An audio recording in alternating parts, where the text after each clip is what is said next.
नमस्कार मित्रांनो, माझं नाव नितीन सिद्ध. मी तुम्हाला आज रहिवासी दाखला म्हणजेच डोमेस्टिक अँड नॅशनॅलिटी दाखला कसा काढावा याविषयी माहिती सांगणार आहे.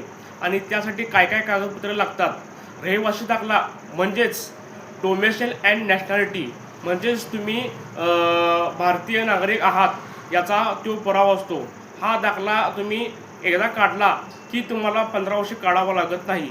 त्यासाठी तुम्हाला स्वतःचा शाळेचा दाखला, तसेच तुमचे वडिलांचा शाळेचा दाखला, चालू महिन्याचे लाईट बिल, वडिलांचे जुने मतदान कार्ड, रेशन कार्ड, आधार कार्ड आणि तुमचे 2 फोटो इत्यादी कागदपत्रे लागतात.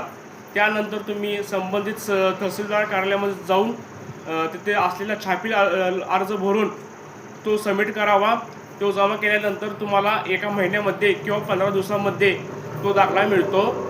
तो दाखला मिळाल्यानंतर त्याचा तुम्ही तुमच्या शैक्षणिक कामी व इतर कामी वापर करू शकता. धन्यवाद.